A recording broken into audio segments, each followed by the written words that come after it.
Devon Ashworth was 38 years old, and until that Tuesday morning, he believed he had a good marriage.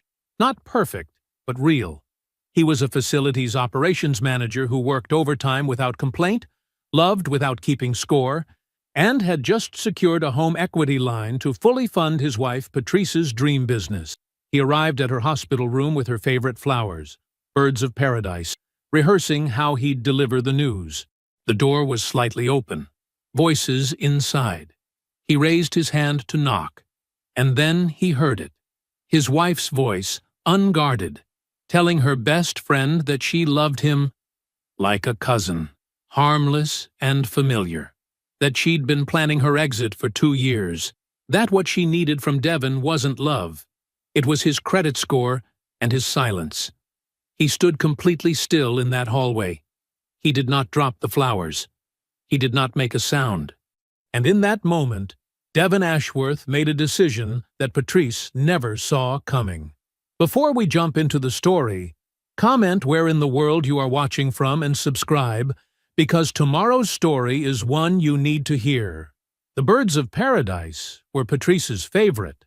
Devon had driven 20 minutes out of his way to get them, past the gas station roses and the grocery store carnations and the sad little buckets of daisies sitting in cloudy water. He'd gone to the florist on Clement Street, the one with the green awning and the hand-painted sign, because Patrice always said that place got them fresh. The flowers sat on the passenger seat now, wrapped in brown paper. Orange and purple petals fanned out like something tropical and alive. The morning light came through the windshield and caught them just right. Devon kept his eyes on the road. It was a Tuesday. He'd been at work by 6, handled a ventilation issue in the east wing of the warehouse, approved 2 maintenance schedules, and fielded a call from a parts supplier who always called too early and talked too long. By 9, he had everything covered and handed the morning off to his assistant coordinator, Marcus, who was good and getting better. Take care of your people, and they'll take care of the work. His father had told him that. Devon believed it. He merged onto the highway and let the traffic carry him. Patrice had been admitted Sunday night. The appendix, sudden, sharp, no warning. She'd called him from the kitchen floor, voice tight. And Devon had been in the car before she finished the sentence. He'd held her hand through intake, sat in the waiting room for 3 hours, slept in the chair beside her bed until the nurses said she was stable, and told him, gently but firmly, that he should go home and rest. He didn't sleep when he got home.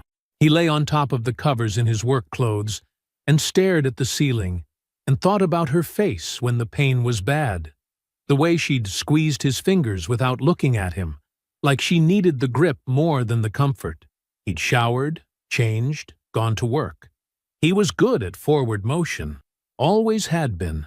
Now he was almost there, and he had something to tell her. Something he'd been sitting on for a week because the timing hadn't felt right. The home equity line had come through, approved for enough to cover the full launch of her event planning company, the website, the branding, the seed capital for the first 3 events. Everything she'd mapped out in the business plan, she'd revised 4 times on the dining room table, while Devon made sure there was coffee in the pot and kept his mouth shut about the hours. 3 years he'd watched her build toward something. He'd worked overtime without making it a conversation. He'd covered the dental emergency in February without hesitation. $1,400 he hadn't planned for. Paid without ceremony, because that was what you did when someone was yours. He'd never kept score. That wasn't who he was. He'd rehearsed telling her about the equity line. Not because he needed the words to be perfect, but because he wanted them to be right. Wanted her face to know he'd done this on purpose, that it wasn't luck, that he'd wanted this for her. He thought maybe she'd cry a little.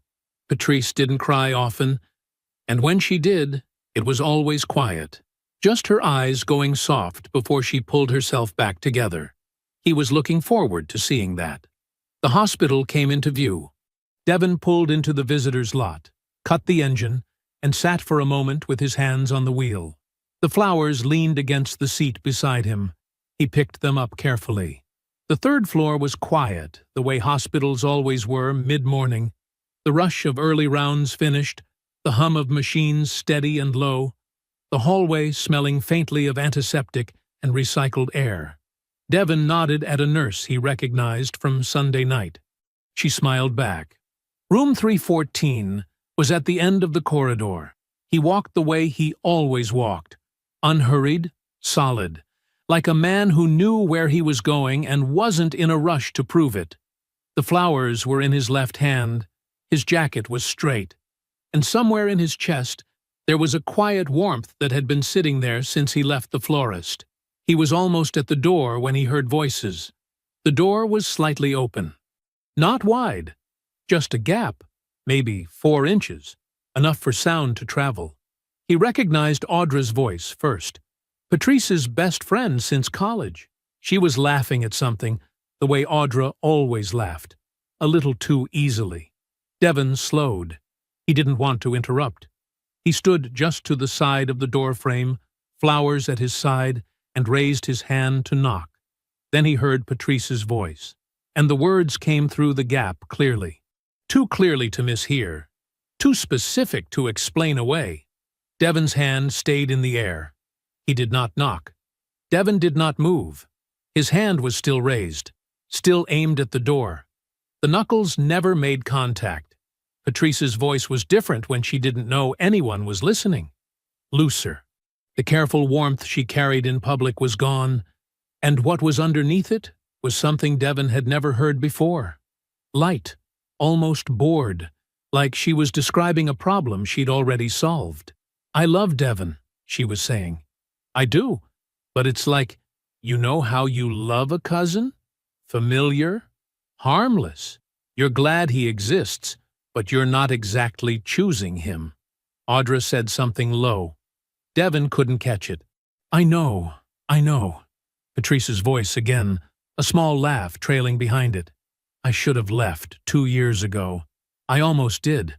But the business wasn't ready, and I wasn't ready, and you know how it is. Timing is everything." Devon lowered his hand slowly. He pressed his back against the wall beside the doorframe. The flowers hung at his side. "He's a good man," Audra said, louder this time. Devon heard it clearly. "He is." Patrice didn't miss a beat. "He is absolutely a good man. He is also the best investment I ever made." A pause. "That equity line is almost finalized. Once the business launches, and I've got 12 months of revenue under me, I'm gone. Clean. I've already thought through most of it." The hallway was empty in both directions. A monitor beeped somewhere down the corridor. The fluorescent lights buzzed at a frequency Devon had never noticed before. "You've really thought about this," Audra said. She wasn't pushing back. She was catching up. "I've been thinking about it for 3 years. Simple. Easy.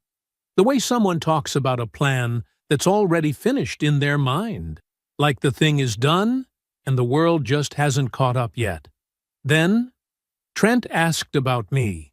Devon's jaw tightened. Trent Fairfax. Patrice said the name the way people say names that mean something to them, soft at the edges, a little careful. "We had lunch last month. He drove up from Charlotte. It was—" She let the sentence breathe. It was like no time had passed. "You know how it is when someone just gets you?" Audra's voice again, quieter. "Patrice, I know." The dismissal was gentle, but absolute.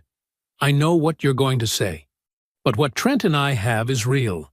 It was real in college, and it's real now. I've spent 5 years pretending otherwise, and I'm tired of it. He's married to you, Patrice."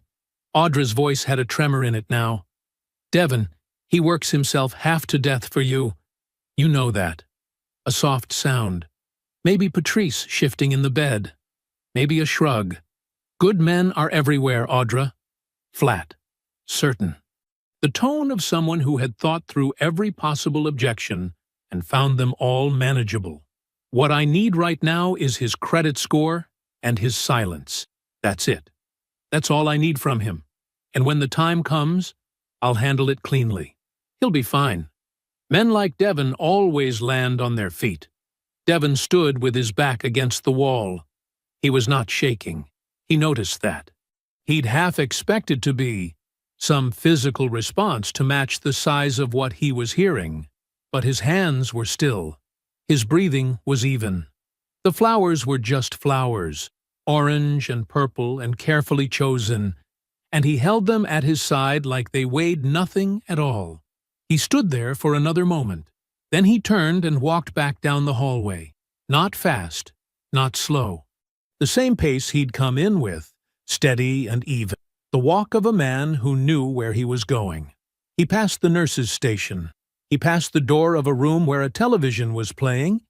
He passed the family waiting area with the plastic chairs and the stack of old magazines and the window that looked out onto the parking structure. He found a chair near the elevator bank. He sat down. He put the flowers on the chair beside him. The brown paper crinkled once and went still. He put his hands on his knees. He looked at the elevator doors. He sat like that for a while, long enough for the elevator to open and close twice, long enough for an orderly to pass with a cart and nod at him without stopping, long enough for something inside him to move from one place to another. He wasn't sure what to call it, only that it had shifted, and he understood that certain things were going to be different now. He reached into his jacket pocket and took out his phone. He opened his messages. He scrolled to Kwame Osei's name. He typed one line. "I need to see you tomorrow. Your office." He pressed send. He put the phone back in his pocket. He sat for another moment. Then he stood up, straightened his jacket, and picked up the flowers. He carried them back down the hall toward room 314. He knocked. He waited. When Patrice said, "Come in," Devon opened the door and smiled at her. "Hey," he said. "How are you feeling?" He held out the flowers. Devon stayed 2 hours. He sat in the chair beside Patrice's bed, the one with the thin cushion and the metal armrests, and he was everything she expected him to be. Attentive, warm. He refilled her water cup without being asked. He laughed at the right moments. When she reached for his hand, he gave it. The flowers went into a plastic pitcher on the windowsill. The nurses didn't have a proper vase. The birds of paradise looked too vivid against the white walls, too alive for that room. Devon didn't look at them again. Audra left 20 minutes after he arrived. She had hugged Patrice carefully, avoiding the surgical site, and then turned to Devon with a smile that didn't quite reach her eyes. He returned it with one that did. "She needs her rest," Audra said to Devon, like a warning dressed up as consideration. "She'll get it," Devon said. "I'll make sure." He slept in their bed that night with 5 inches between them, which was normal. He ate breakfast the next morning and asked Patrice what she wanted before he went to the cafeteria, which was also normal. He carried her discharge bag over his left shoulder and brought the car around to the hospital entrance and helped her into the passenger seat like a man who had no reason to do otherwise. She touched his arm as he pulled out of the parking structure. "I don't know what I'd do without you," she said. He kept his eyes on the road. "You'd figure it out," he said, and smiled a little, and she took it as warmth. He got her settled at home. Pillows arranged, medication on the nightstand, television remote within reach, a full glass of water, and a bowl of crackers on the side table because she'd mentioned her appetite wasn't back yet. He told her he had to go into work for a few hours. She said she understood. She said she'd sleep. He drove to Kwame's office and arrived at 11:14 in the morning. Kwame Osei's firm occupied the second floor of a narrow building on Clement Street, above a dry cleaner and across from a parking garage. The waiting area had 2 leather chairs, a small table with no magazines, and a receptionist named Donna, who had worked there for 11 years and knew not to ask questions. She showed Devon in without announcement. Kwame was standing when Devon entered. He had already cleared the chairs in front of his desk, moved the files that usually occupied one of them to the credenza behind him. He had been expecting the call since Devon's text the night before. They shook hands. They sat. Devon recounted everything. He did it the same way he did everything, methodically, from the beginning, without editorializing. He told Kwame where he'd parked. He told Kwame what he was carrying. He told Kwame the exact moment he'd stopped walking. And then he said what Patrice said, almost verbatim, including the pauses, including the laugh. Kwame listened without interrupting. His expression did not change. He had a yellow legal pad in front of him and a pen in his hand, and he wrote nothing down during the telling, only after it was finished. "How long ago was the lunch with Trent Fairfax?" he asked. "She said last month." Kwame wrote something. Then he set his pen down flat on the pad. "There's something you need to know," he said. "I've been trying to decide for a while whether it was my place to tell you." He looked at Devon directly. 6 months ago, Patrice contacted a family law attorney, a colleague of mine. Different firm. No conflict with my practice. She was exploring her options. The consultation was confidential, but the fact of the inquiry isn't. My colleague mentioned it in passing without details. The name came up in a context that made it register. Devon held Kwame's gaze. "She's been planning this," Kwame said. He said it plainly, without softening it. "This isn't a feeling that got out of hand. It's a project." A beat passed. Then another. "How long has she been building it, do you think?" Devon asked.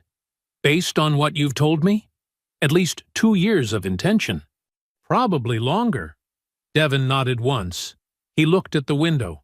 Then he looked back at Kwame. "I need to understand the full picture before I do anything. Financially. Legally. I need to know what I'm looking at." "Then we start with documentation," Kwame said. "Joint accounts, individual accounts, any business expenses you've covered, the equity line application, everything. I need a timeline and I need receipts wherever you can get them." Devon took out his phone and opened his notes. He was already making a list. He made dinner that evening. Chicken soup, her idea, his execution. They ate together at the kitchen table, Patrice still moving slowly. And Devon asked her whether she needed anything before bed. She said no. She kissed him on the cheek. She said good night. He watched the light go out under the bedroom door. Then he sat back down at the kitchen table in the dark. He did not turn the light on. He reached across to the counter where he kept a legal pad for grocery lists and household notes, and he pulled it toward him, and he clicked his pen. He began to write. Devon was up at 5:30. He folded the legal pad in half and slid it into the bottom of his work bag, beneath his spare charger and the dog-eared copy of a facilities manual he hadn't opened in 2 months. Then he washed his hands at the kitchen sink, dried them on the dish towel, and started the coffee. By the time Patrice stirred, the eggs were done, and the toast was warm and the orange juice was poured. He heard her moving slowly down the hallway, the careful shuffle of someone still tender around the midsection, and he had a plate waiting at her spot before she reached the kitchen doorway. "You didn't have to do this," she said. "I know," he said. He set a fork down beside the plate. "How's the pain this morning?" "Better." She lowered herself into the chair gently, one hand braced on the table. "Maybe a 5. Take the ibuprofen with breakfast." "Not on an empty stomach?" "Yes, doctor," she said, and smiled at him. He smiled back. He was very good at it. She slept a lot those first few days. That was expected. The doctor had said as much. Devon worked from home when he could, and went into the office when he had to. And in the hours between errands and meal preparation and the ordinary maintenance of a house where someone is healing, he sat at the desk in the spare bedroom with his laptop open and he worked through the accounts.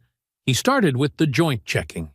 He had access to 3 years of statements through the bank's online portal, and he went through them the way he went through everything, methodically, from the beginning, without skipping. He was looking for a pattern, and patterns, once you knew to look, were not hard to find. The transfers were the first thing. Small at first. $300 here, $250 there. All moved to an account he recognized as Patrice's private savings, the one she'd had before they married, the one she occasionally used for what she called personal expenses. He had never questioned it. He had never had reason to. But the amounts had grown, and the frequency had increased. And over the course of 36 months, Devin calculated that just under $19,000 had moved from their joint account into that account without a single conversation. He wrote the figure down on a fresh legal pad. He kept his handwriting small and even. The cash withdrawals came next. He cross-referenced the dates against his own work calendar. The overtime weekends were easy to identify. He had logged them all for his HR records, and the alignment was not subtle. Saturday mornings, he was at the logistics facility running emergency operations. $200 would leave an ATM 4 miles from their house. The same ATM, mostly. The same increments. He photographed each statement with his phone. Steady hands, clean angles. Every number legible. The business expenses took more attention. Patrice had a business account she used for the event planning work she was building toward, and Devin had been depositing money into it regularly for 2 years. Seed money, she called it. Working capital for vendor relationships and licensing fees, and the professional memberships that were, she said, essential to getting the right clients. He pulled every receipt she had ever shared with him. He cross-referenced vendor names against what she'd described to him in conversation. Some of it matched. Enough of it didn't. He built a column for the discrepancies. He was careful not to assume. He only wrote down what he could see and confirm. Assumptions were not useful. Documented facts were. He found Trent Fairfax on a Thursday afternoon, while Patrice was napping. LinkedIn first. The profile was maintained carefully. Professional headshot, clean layout. The kind of page that said, "I take this seriously," without saying it outright. Trent was 39. He ran a boutique marketing consultancy out of a shared office space in Midtown. His listed skills were vague in the way that service industry skills often were. Brand strategy, stakeholder communications, executive positioning. But his endorsements were real, and his connections numbered in the high hundreds. Devin clicked through to his business website. Minimal design, confident copy. The client section listed 6 names, all mid-size regional companies. The testimonials were complimentary and specific enough to be genuine. He found a regional business journal profile from 2 years prior. Trent had been described as a connector, someone whose value is as much about who he knows as what he does. Devin read that sentence twice. A man like that, his whole operation running on introductions and goodwill and the careful cultivation of professional trust, was only as stable as his reputation.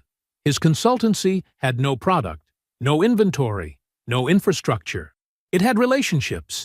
Devin noted this. He did not decide anything. He simply noted it, the way he noted everything useful, and kept scrolling. He called Kwame from the car that evening. "I pulled everything on Fairfax," Devin said. "Small operation, word-of-mouth dependent, maybe 6 clients at a time." A pause on Kwame's end. "Interesting timing. A fraternity brother of mine, Marcus, corporate communications director over at Dunmore Group, mentioned last week that Fairfax's firm reached out about a contract. They're still in early conversations." Devin watched a light change at the intersection ahead of him. "Is that right?" "That's right," Kwame said. Neither of them said anything further about it. That night, Devin closed the laptop, squared the documents into a manila folder, and slid it into his work bag beside the legal pad. He zipped the bag closed. He set it beside the desk chair. He walked to the bedroom doorway. The room was dark, except for the thin light coming in around the curtain edges. Patrice was on her side, one hand tucked under the pillow, her breathing slow and even. Her hair was loose across the pillow. She looked, in that light, the way she had looked when he first loved her. He stood in the doorway and looked at her for a long moment. Then he reached up and pulled the door almost closed, leaving just an inch of space. He went back to the spare bedroom. He had more work to do. Devin called her at 9:15 in the morning, after Patrice had taken her medication, and settled back into the bedroom with a book. He kept his voice easy, warm, the voice of a man who had nothing on his mind except doing something nice for his wife. "Audra, hey, sorry to call out of nowhere." He leaned against the kitchen counter, coffee mug in his other hand. "I've been thinking about doing something small for Patrice, now that she's recovering. Just a few people, low-key at the house. Nothing that would wear her out. I thought maybe you could help me coordinate." A brief pause on her end. "Oh, yeah, of course. That's really sweet, Devon. I know she'd want you involved," he said. "You're her person." Another pause, shorter. "Sure. When were you thinking?" "That's actually what I wanted to talk through. Are you free this week? Coffee?" They met Thursday morning at a place called Cornerstone on the east side. Neutral ground, busy enough to feel public, quiet enough to talk. Devon arrived first. He chose a table near the window, ordered a drip coffee, and was reading something on his phone when Audra came in. She looked tired, or something adjacent to tired, the particular look of a person who has been carrying something they weren't built to carry for longer than they expected. Devon stood when he saw her, smiled. "Thanks for coming out." "Of course." She unwound her scarf and sat across from him, both hands wrapping around her cup before it had even finished being set down. "How's she doing? Really?" "Better every day," Devon said. "Still sore. You know, Patrice, she's not great at slowing down." Audra laughed, small and genuine. "No, she is not. Has she seemed stressed to you lately?" Devon asked. His tone was conversational. "Concerned husband? Nothing more. Before the surgery, I mean. I kept feeling like something was weighing on her and I couldn't get her to talk about it." Audra's eyes moved to her cup. "I mean, the business stuff. That's always on her mind." "Right." Devon nodded slowly. "The launch timeline. She's been anxious about that." "Yeah." Audra turned her cup a quarter rotation. "The usual things. Has she mentioned anything specific? I just want to understand what she's dealing with, so I'm not adding pressure." "No, nothing specific." Audra's voice was a little too flat, a little too settled. The voice of a woman who had practiced saying nothing specific and was hoping she'd gotten good at it. Devon didn't push. He just nodded again, thoughtful, and let the silence sit for a beat before steering them toward venues and guest lists and whether Patrice would prefer afternoon or evening. He was pleasant and practical and completely unrevealing. And by the time they were 40 minutes in, Audra had visibly relaxed, her shoulders down from her ears, her hands loose around the cup instead of gripping it. She thought she had gotten through it. Devon let her think that.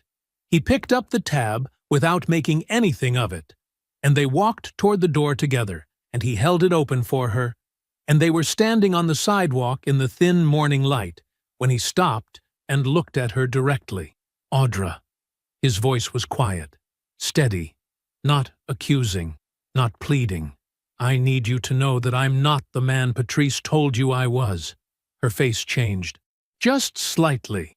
A small movement around the eyes, a tightening at the corners of her mouth. It was enough.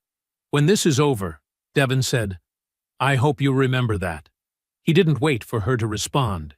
He gave her a single nod, the kind that closed a conversation without slamming it, and he walked to his car. Audra called Patrice before Devon had reached the highway. He knew she would. That evening, Patrice mentioned she was tired and went to bed early. Devon waited until her light went off. Then he opened his laptop at the desk in the spare bedroom and pulled up their shared family calendar. He had used it for years, for his work schedule, for home maintenance appointments, for the kind of ordinary domestic record-keeping that builds up quietly over a marriage. Patrice used it, too, with less consistency, but enough that the entries were there. He went back 18 months. He matched every cash withdrawal date he had documented against her calendar entries. The alignment was exact. 3 withdrawals fell on a weekend she had marked Nashville. Girls' trip. Two more matched a Friday she had listed as Vendor MTG, Charlotte. Another cluster appeared around a long weekend labeled simply A plus Me, Spa. Devon wrote down the Charlotte entry. He noted the date. He opened a browser tab. The hotel took 3 calls to reach the right department. He was patient. He explained calmly that he was trying to verify a stay for tax documentation purposes, that his wife had expensed the trip, and he needed to confirm it appeared under the correct name for their records. The third person he spoke to confirmed it without hesitation. The reservation had been made under Patrice Ashworth and Trent Fairfax. 2 guests. A king room. Devon wrote that down too. He wrote it clearly, with the date, and the hotel name, and the representative's name, and the time of the call. He slid the page into the manila folder behind the bank records. He closed the notebook. He carried his glass to the kitchen sink and filled it with cold water, and stood there, both hands wrapped around it, looking out at the dark backyard for a long moment. Then he turned off the light and went to bed. Devon arrived at Kwame's office at 8:40 in the morning, 20 minutes before Kwame's first scheduled appointment. The receptionist waved him through without a word. She had seen him before. She knew what kind of visit this was. Kwame was standing at his window when Devon came in, coffee in hand, looking out at the street below. He turned when he heard the door and gestured to the chair across from his desk without ceremony. Devon sat.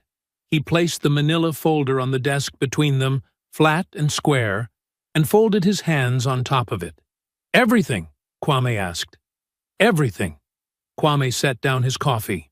He opened the folder and went through it the way he went through everything, methodically, without expression, giving each page the full weight of his attention before moving to the next. The bank records, the transfer documentation, the financial discrepancy timeline Devon had built date by date, the hotel confirmation, and at the back, paper-clipped separately, the equity line approval letter, the one Patrice was still waiting for Devon to finalize. Kwame read for 11 minutes. Devon did not speak. He watched the window. When Kwame closed the folder, he leaned back in his chair and looked at Devon for a moment without saying anything. Then he said, "She built this on a foundation that doesn't exist." Devon said nothing. Kwame turned the folder so its edge aligned with the corner of his desk. A habit. Let's go through it. The business hasn't launched. There are no business assets, no inventory, no accounts receivable, no established client base, no LLC with operating history. There is nothing to divide, because there is nothing that legally exists yet. Whatever she was counting on taking from the business is paper. It is an idea. Courts don't split ideas.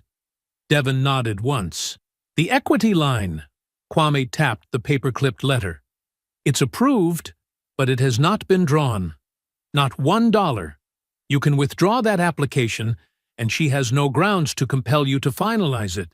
It was never marital money.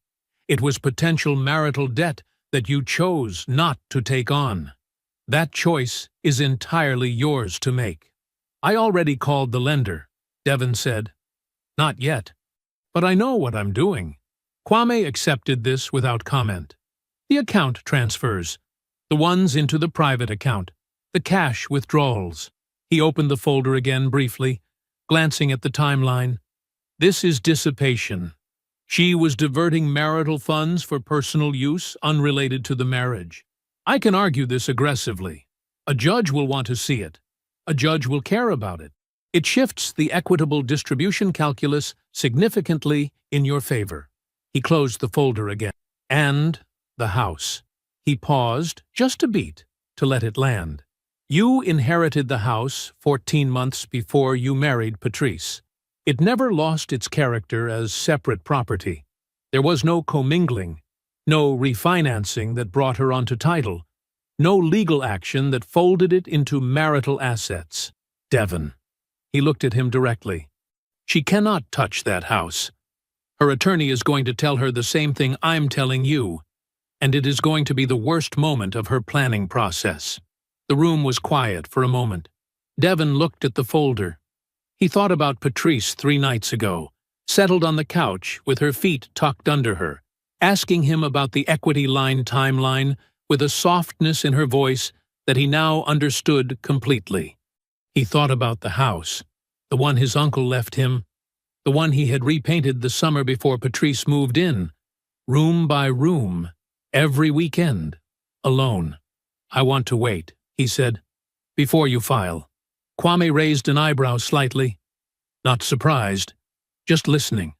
"One more piece," Devon said. "I'll know it when I have it." Kwame nodded. That was enough. Devon shifted in his chair. "There's something else."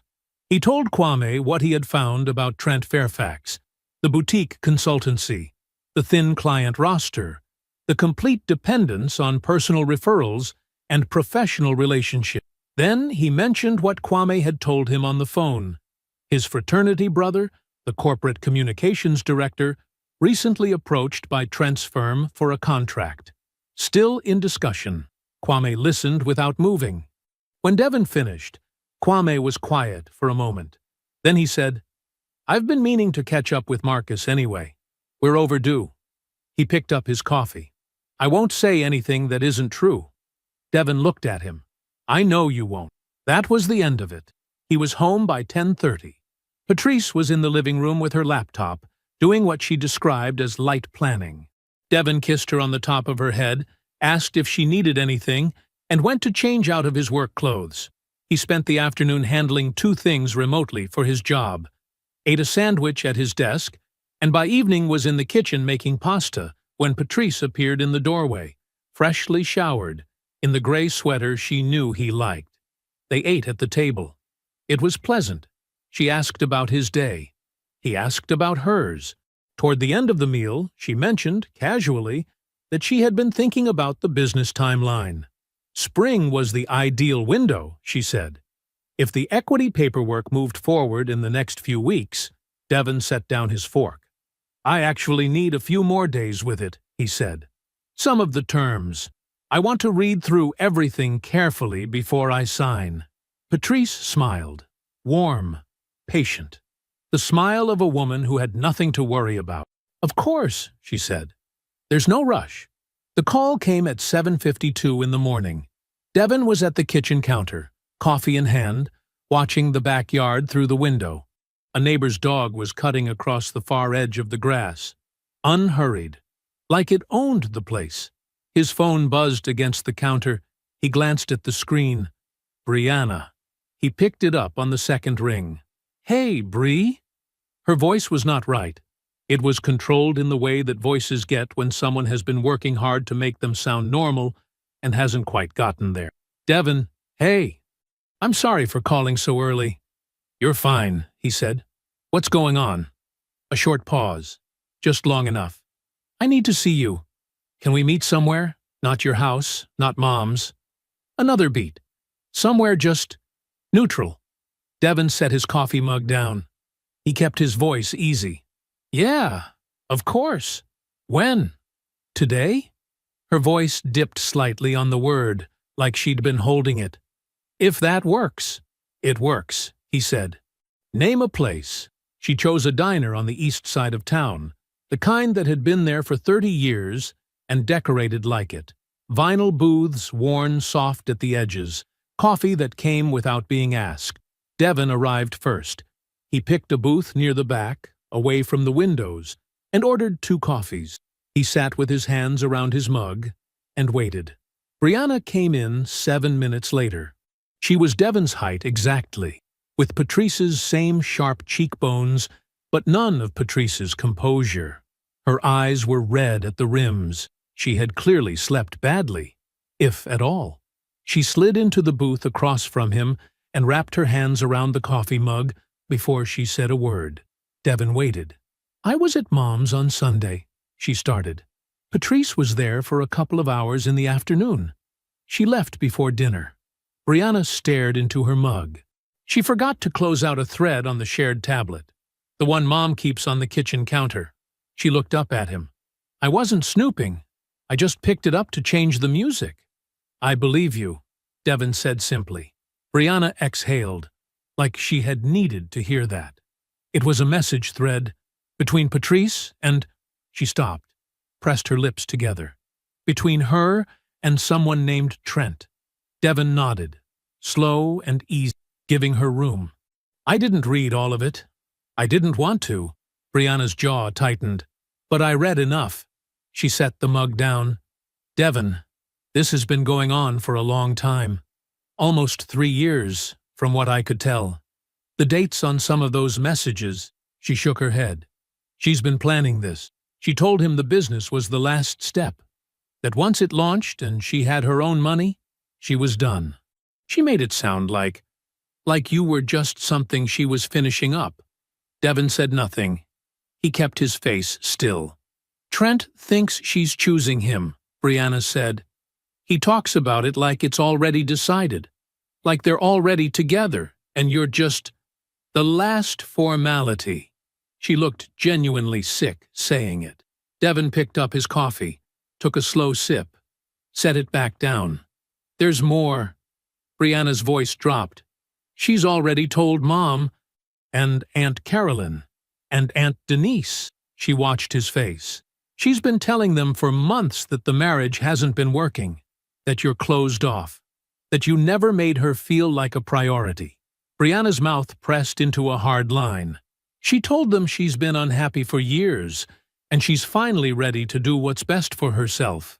The diner hummed quietly around them, plates and low voices and the hiss of something on a flat-top grill.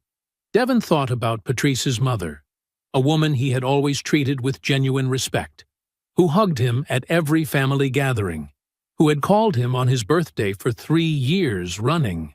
He thought about what it would look like, walking into that family without knowing what was already waiting there for him. The portrait Patrice had been painting, stroke by careful stroke. She's been managing it, he said. Not a question. Brianna nodded. She's good at that. The silence held for a moment. Brianna. Devon looked at her directly. I need you to hear me. Whatever happens next, none of it touches you. You have my word on that. Brianna's eyes filled. She didn't try to hide it. She's my sister, she said. I didn't come here to blow up her life. I just couldn't. She stopped. Tried again. You're a good man, Devon. You didn't deserve any of this. Devon looked at her. Something moved behind his eyes. Brief, and then still. I know, he said. That's why I'm handling it. He walked her to her car. He waited until she pulled out of the lot. Then he got into his own car, started the engine, and sat for exactly 10 seconds before he picked up his phone and called Kwame. Kwame answered on the second ring. We have everything, Devon said. Pull the equity line application. I'll call the lender myself tomorrow. Devon called the lender at 8:15 the next morning, standing at the kitchen counter in the same spot he'd been standing when Brianna called the day before. Patrice was still asleep. The house was quiet except for the coffee maker finishing its cycle. The loan officer picked up on the third ring. Her name was Sandra. Devon had spoken with her twice before, once during the initial application, once during approval. She had a warm, professional voice and remembered his name. Mr. Ashworth, good morning. What can I help you with? I need to withdraw the application, Devon said. The equity line. I've had a change in financial circumstances, and I won't be moving forward. A brief pause. The sound of keys. Of course. I can process that this morning. Is there anything we can do to— No, Devon said. Politely, completely. I appreciate everything. I just need it closed out. Understood. You'll receive a standard confirmation letter within a few business days. That's fine, Devon said. Thank you, Sandra. He hung up, poured his coffee, went and got ready for work. He said nothing to Patrice that day. He said nothing the next day either. He came home on time both evenings, asked about her recovery, ate dinner across from her, and listened to her talk about vendor calls she'd made and a color palette she was finalizing for a client proposal. She was animated when she talked about the business. Genuinely. That part, at least, had always been real. Devon listened, asked questions, washed the dishes after. He slept without difficulty. He had made his decisions. There was nothing left to be anxious about. The letter arrived on a Thursday. Devon was at work when his phone lit up. Patrice's name on the screen. He was in the middle of a walkthrough with one of his maintenance leads, checking HVAC drainage on the second floor. He held up one finger, stepped a few feet down the hallway, and answered. "Hey." Her voice was smooth, but the rhythm was off. Just slightly, like a song played a half step too slow. "I got a letter today from the lender." "Okay," Devon said. A beat. "It says the application was withdrawn." "That's right." Another pause, longer this time. She was recalibrating. He could almost hear it. "Devon, what's going on?" "I thought we were finalizing. I've been looking more carefully at our debt exposure," he said. "I got uncomfortable with the numbers. It didn't feel like the right time to take on that kind of liability." "That's—" She stopped. Started again. "That's a conversation we should have had together." "You're right," he said. "And we will. I'll explain everything when I get home." She said, "Okay." The word was flat and careful, the way her words got when she was thinking hard and not ready to let that show. She was ready for him when he walked through the door that evening. He could see it in the way she was sitting at the kitchen table, upright, both hands around a glass of water, dinner already made. She had set the table. She had composed herself. She had a version of this conversation prepared.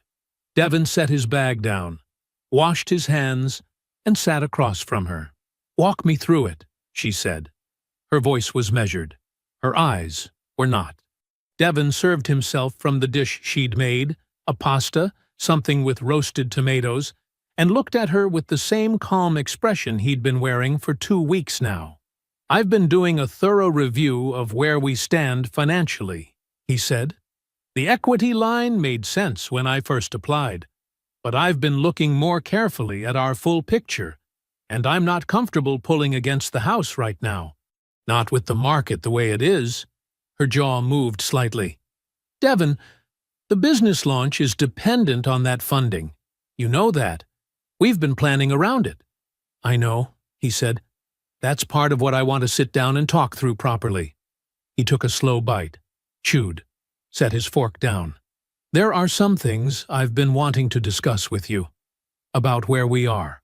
About what I've been thinking." He met her eyes. "Let's do it this weekend. Properly.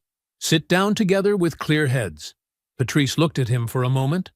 Searching. There was something in her expression that was not quite fear, and not quite suspicion. Something in between. Something newer. She had not expected this version of him. "Fine," she said finally. "Saturday." "Saturday." Devon agreed. He finished his dinner. She finished hers. The table was quiet in a way it had never quite been before. Not the comfortable quiet of two people who didn't need to talk, but the taut and humming quiet of a wire pulled tight. In the days that followed, Patrice called Audra twice. Devon didn't know the exact content of those calls, but he knew they happened. He also didn't know about the third call, the one she made from her car, parked down the street, the evening after their dinner. The one that went to Trent. Devon came home from work on Friday evening and set his bag on the kitchen counter. He unzipped it. He removed the documentation folder, thick now, organized, every page in order, and placed it flat on the counter beside the stove. Then he opened the refrigerator and began preparing dinner for two. Devon set the table the way he always set it when he cooked something worth sitting down for. 2 full-place settings. The good plates, white with a thin gray rim. A wedding gift from Patrice's aunt. Cloth napkins folded once. Water glasses filled.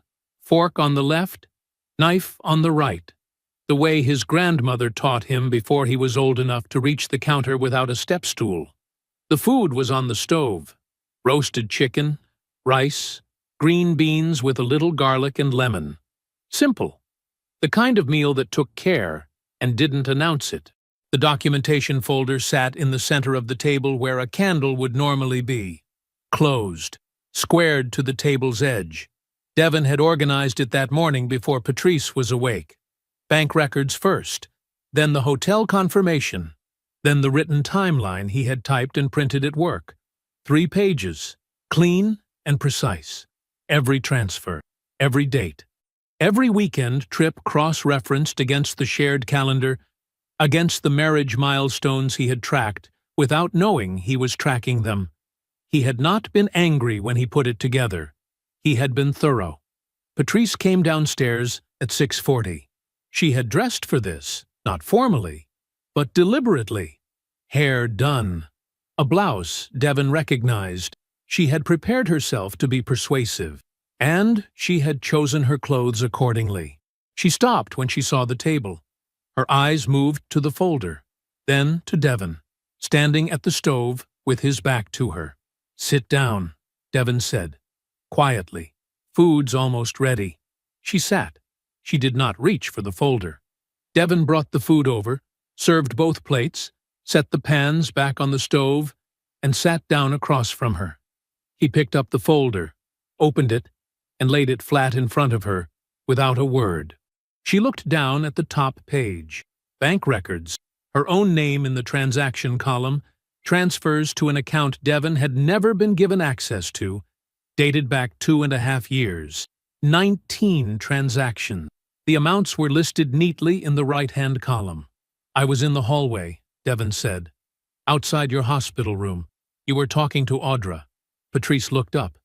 Devon's voice was even. Not soft, not hard. Just level, like a surface you could measure things against. "I heard everything you said." He let that sit for a moment. "I've known for 2 weeks. I've spent those 2 weeks making sure I understood the full picture before I said anything to you. Devon, let me finish. Not loud, just final." She closed her mouth. He told her what he'd heard. Not summarized, word for word, the parts that mattered. The best investment I ever made. His credit score and his silence. He watched her face as he spoke, and he felt nothing he wasn't expecting to feel. A low, steady ache. The kind that had already settled in so deep it no longer surprised him. He told her about the hotel in Charlotte. He turned to the confirmation page and set his finger on the line. Patrice Ashworth and Trent Fairfax, and left it there for a moment before moving on. He told her he knew about the story she'd been building with her mother and her aunts. The emotionally withholding husband, the unhappy wife. The narrative she had been quietly laying down like groundwork before the house was even started. Patrice's first move was denial. Instinctive, smooth, almost convincing. Devon turned to the next page of the timeline and pointed to a date. Her mouth closed. Then she pivoted. Her chin came up slightly. Her voice found a different register. Wounded, tired. The register of someone who had been waiting to be heard. "You want to talk about this marriage? Devon, I have been unhappy." "I know you have," Devon said. "Page 3 covers the anniversary trip I planned for your 35th birthday. The weekend I put $1,100 on the card and took 3 days off work. You were in Charlotte with Trent 6 weeks later." He turned to the page. "The dates are there." Her mouth stayed open for a moment. Nothing came out. Devon set his hands flat on the table. "Here are 3 things I need you to hear clearly." He said them the way he had rehearsed them. Not for effect, but because precision mattered, and he had earned the right to be precise. "Kwame Osei has been retained. He will file this week." A pause. "The house is separate property. I inherited it before our marriage. Your attorney will confirm this independently.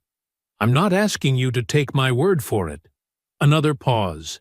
"The equity line no longer exists. I withdrew the application 10 days ago." The color in Patrice's face shifted. Something moved behind her eyes. Calculation, fear, and something else. Something that might have been the first real understanding of the situation she was standing in.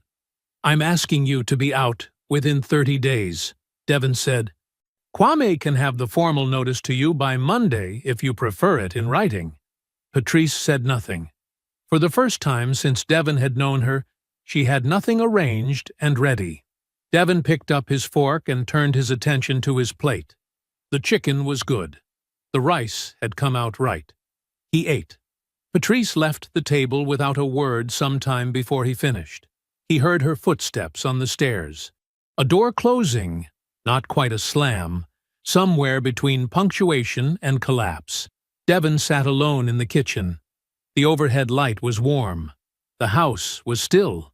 He finished what was on his plate, folded his napkin, and carried both dishes to the sink. He ran the water warm, added a little soap, and washed his plate and his glass, slowly, the way he did when there was no particular reason to hurry. Then he washed hers, too. 3 days after the dinner, Patrice called a family gathering. Devon found out through Brianna. A short text, 7 words. She called a meeting. Sunday. Mom's house. No punctuation.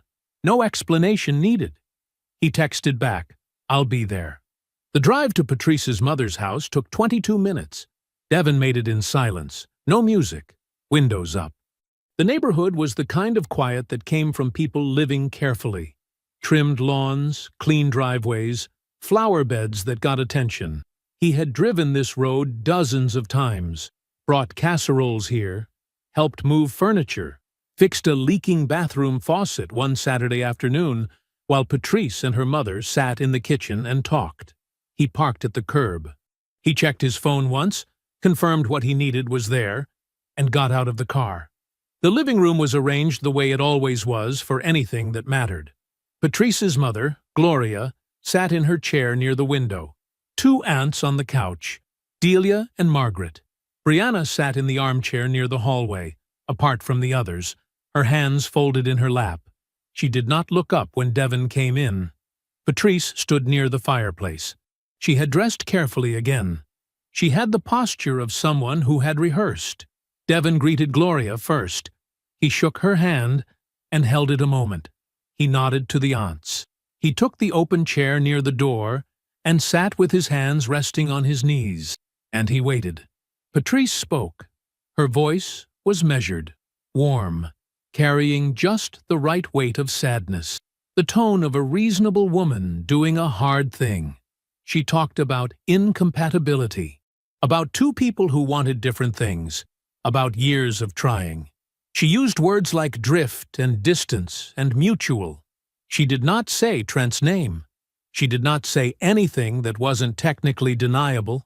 Her mother nodded slowly, the way mothers do when they've already been told the story and are watching it confirmed. Devon listened without expression. He let her finish completely. When the room went quiet, and Gloria looked at him, expecting perhaps an argument or an apology or nothing at all, Devon reached into his jacket pocket and took out his phone. He found the voicemail. He pressed play and set the phone on the coffee table. Patrice's voice filled the room.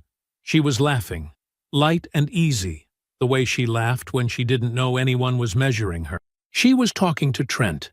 His name said the way you say the name of someone you've been thinking about all day.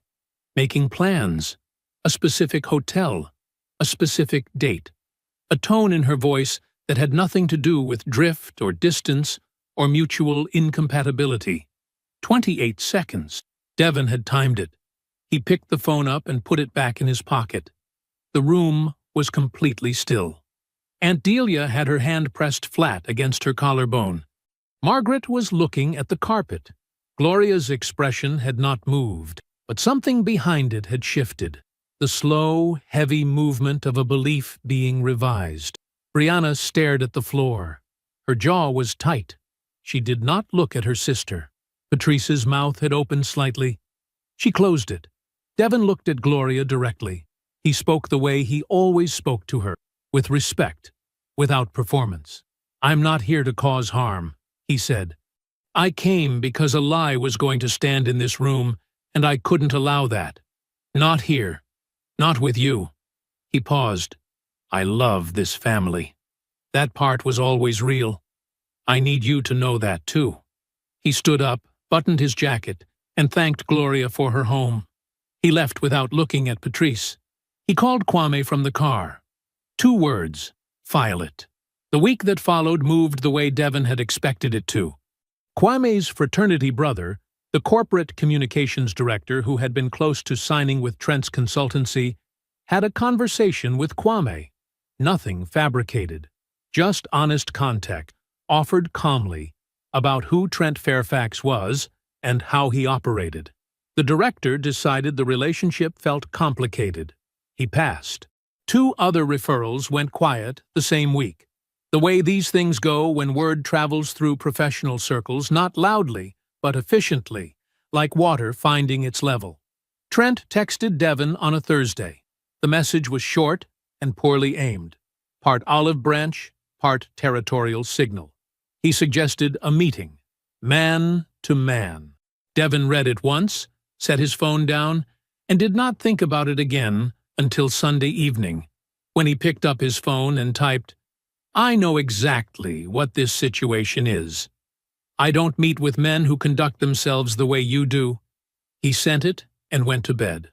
Trent called Patrice. Devon did not know exactly what was said, only that Brianna described the call later in 4 words. It didn't go well, and that after it, Trent went quiet. Then unreachable, then simply gone, the way men like Trent go when the math stops working in their favor. 6 months passed. The divorce was finalized on a Wednesday.